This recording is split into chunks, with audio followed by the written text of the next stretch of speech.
Good Morning Business, French Tech. Il est 6h46 et ce matin, on va encore s'extasier sur le potentiel de nos deep tech avec une entreprise qui lutte contre le cancer. Bonjour Siddharth Raju, vous êtes le président et cofondateur d'Ocomera. Vous êtes un spin-off de Polytechnique. Vous travaillez en étroite collaboration avec l'hôpital Gustave Roussy et vous créez des répliques miniatures de chaque tumeur cancéreuse et vous lui appliquez des thérapies pour voir si ça fonctionne. C'est une sorte de quoi? De jumeau numérique de mon cancer? C'est à peu près ça? C'est exactement, donc en fait c'est un jumeau physique. Donc en gros, voilà, c'est un jumeau physique. Donc exactement ce que vous venez de dire. Ce qu'on fait, c'est dans cette puce de 7 cm, on arrive à faire une centaine de micro-tumeurs qui sont issus du patient, qui sont mis en culture, sur lesquels on va pouvoir tester plusieurs médicaments pour voir lesquels sont les plus efficaces. Pourquoi c'est un problème important? Donc pour revenir à la problématique, le cancer, donc première cause de mortalité en France, une personne sur 3 va être diagnostiquée du cancer au cours de la vie. Et juste pour vous donner un chiffre, un patient sur 2 qui va recevoir un traitement anticancéreux ne va pas répondre à sa première ligne de traitement ou développer une résistance. Et là, on le saura avant de lui injecter le traitement. C'est-à-dire qu'on va pouvoir tester en laboratoire la réaction de ces cellules au traitement, c'est ça? Exactement. Alors, encore une fois, nous, on fait un modèle. Et donc, tous les enjeux du modèle, c'est de pouvoir prouver à quel point on est proche de la réalité. Donc, il y a des modèles numériques. Ça, c'est des modèles donc, biologiques. Donc, ça veut dire, pardon, mais oui, bien sûr. C'est un peu low-tech. C'est-à-dire qu'en fait, il n'y a pas d'électronique dedans. En fait, c'est une manière de mettre en culture les cellules cancéreuses et de tester sur elles le médicament, c'est ça? Exactement. Alors, c'est low-tech, mais dans le sens où c'est la biologie. On essaie de reproduire la biologie. Donc, en fait, la technologie qu'on a développée chez Ocomera qui est brevetée, donc on a 4 brevets internationaux sur cette puce qui sont donc technologies issues de l'Institut Pasteur de l'école Polytechnique. On arrive à reproduire les cellules, comment elles se comportent dans le corps humain. Et en fait, c'est une vraie prouesse de pouvoir le reproduire à une toute petite échelle. Mais là-dedans, dans ce que vous nous avez apporté, pour ceux qui sont sur RMC Découverte, c'est une boîte en plastique de 4 cm. Exactement. C'est ça, parce que moi, quand j'ai lu puce microfluidique, je me suis dit, il y a de l'électronique à l'intérieur. Et en fait, la question, pour poursuivre celle de Christophe, c'est dans quelle mesure est-ce que vous êtes concurrent ou complémentaire des solutions? Maintenant, on parle beaucoup d'intelligence artificielle qui vont créer des solutions médicamenteuses qu'on va pouvoir tester numériquement. Sur la machine, quoi. Voilà, pour tester laquelle est la plus efficace. Une partie des tests était réalisée finalement, comme Laure le disait, sur des jumeaux numériques. Exactement. Donc là, est-ce que c'est complémentaire ou est-ce que c'est une concurrence de votre... Exactement, c'est complètement complémentaire. Donc l'idée, c'est d'aider ces sociétés-là. Donc c'est une des applications de technologie. Je pense que vous avez reçu sur le plateau Ictos et Akemia, par exemple. Et eux, par exemple, ce qu'ils font, c'est vraiment, ils vont concevoir numériquement des compounds, des médicaments. Et nous, on va pouvoir, en fait, donc en gros, vous pouvez ensuite les produire et les tester sur cette plateforme biologique et apporter des données complémentaires pour que l'algorithme... Ça vous arrivez à un niveau de précision après sur le traitement qui va fonctionner hyper personnalisé, quoi. Exactement, hyper personnalisé. Donc en gros, nous, notre application, c'est à la fois de vendre ça aux hôpitaux, mais pour ça, il faut qu'on fasse des essais cliniques. On ne sera pas un diagnostic d'ici 2029, donc on vise le marché américain et le marché européen, donc ces deux marchés-là.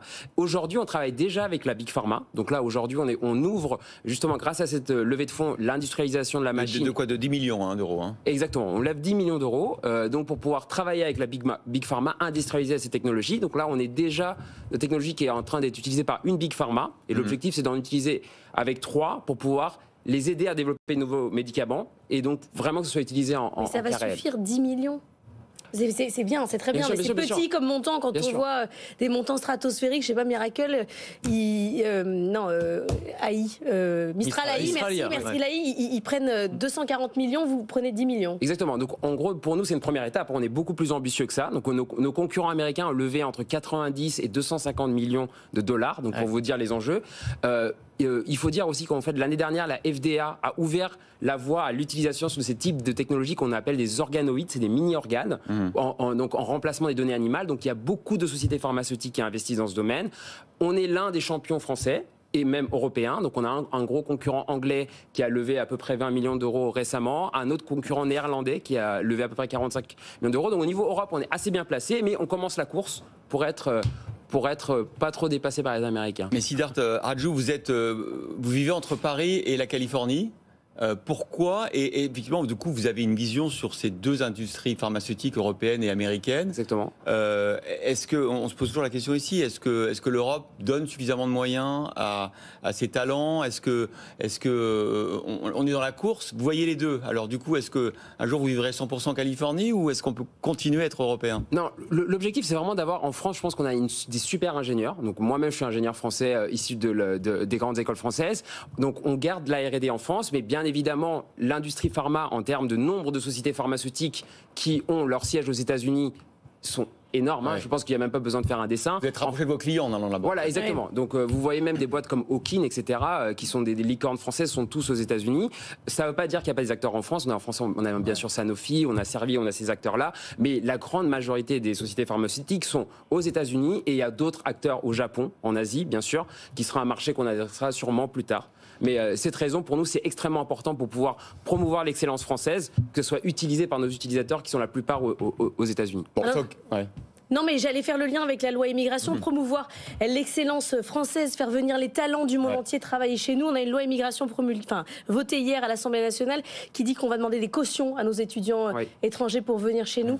Ça vous déprime, ça vous inquiète? On a 3 écoles de commerce ce matin qui s'alarment. Oui, clairement pour moi c'est une surprise. Je pense qu'on en a parlé juste en amont du plateau. Nous on est fiers d'avoir une équipe extrêmement internationale. On a plus de 10 nationalités dans une équipe. On n'est que 22 personnes, mais on a plus de 10 nationalités sur tous les continents. Donc on est très fiers de ça. On veut vraiment faire venir les meilleurs.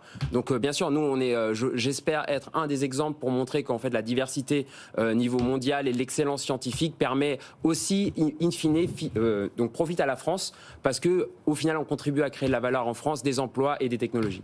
Ben merci beaucoup, Sida Radjou, et bravo, parce que c'est quand même assez bluffant, président et cofondateur d'Ocomera, d'avoir été l'invité de la French Tech dans Good Morning Business. Tout de suite.